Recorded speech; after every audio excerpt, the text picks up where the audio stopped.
Mogire.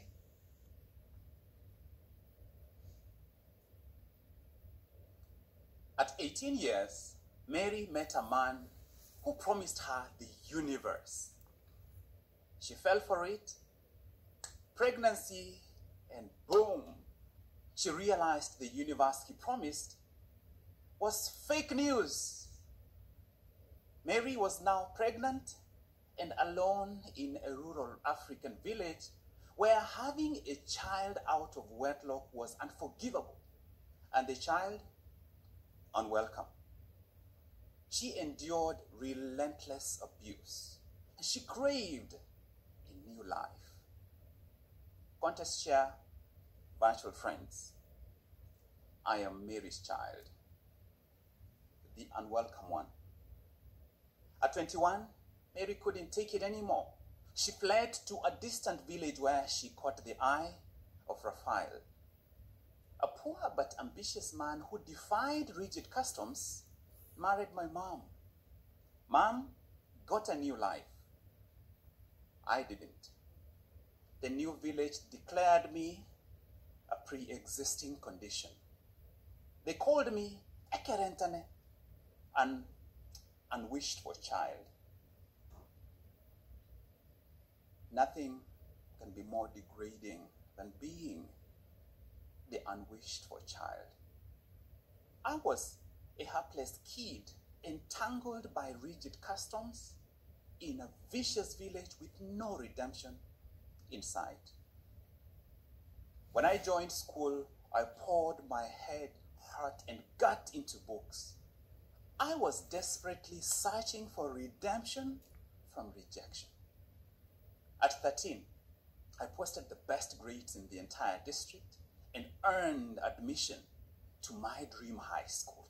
Finally, a ray of hope, a ticket to a new life away from this vicious village. But the chokehold of poverty was unforgiving. My parents explored every avenue they could to raise money for books, uniforms, and school fees. Nothing.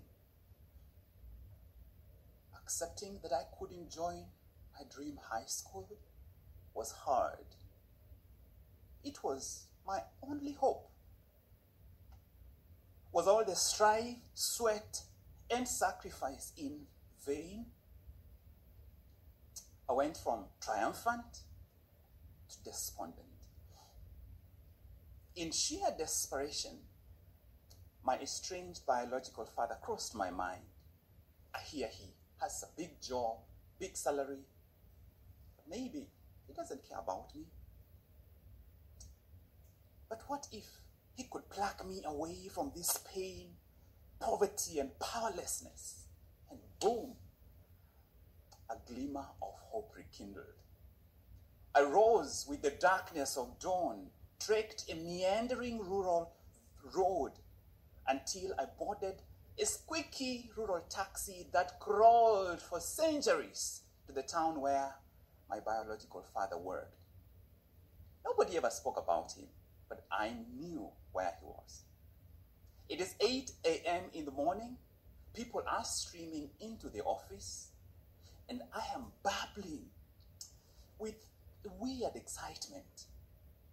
It's a blind date to meet my biological father the first time. Found a good spot and analyzed every face within horizon until someone who looked exactly like me. You could have thought we were separated at birth, which we were. I looked at him. He looked at me. He didn't acknowledge me. He whisked past me like I didn't exist. I followed him to his office, sit across a gigantic mahogany desk. I need help. No response, no eye contact. Please help me. Finally looks up No.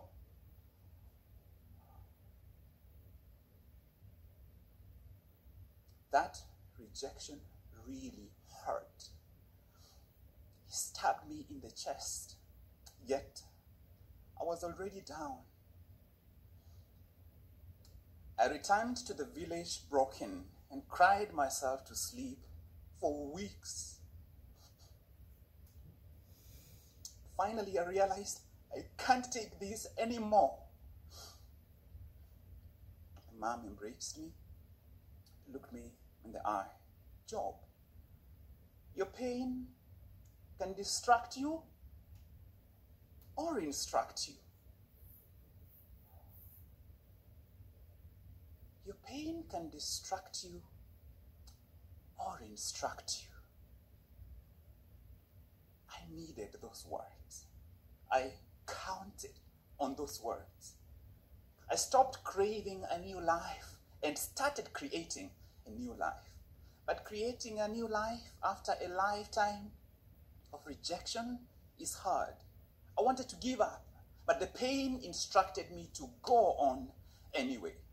I joined a rural school, worked hard, qualified for medical school. Dear friends, I am Mary's child, the physician.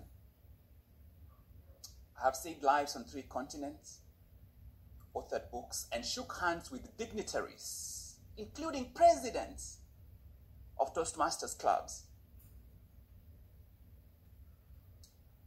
Pain led me to my purpose. What if your pain is the key to a life of greater purpose? What if even when you can't take it, you go on anyway? If you let your pain instruct you, you can create the life you crave, the life you deserve, a new life. Your pain can distract you or instruct you.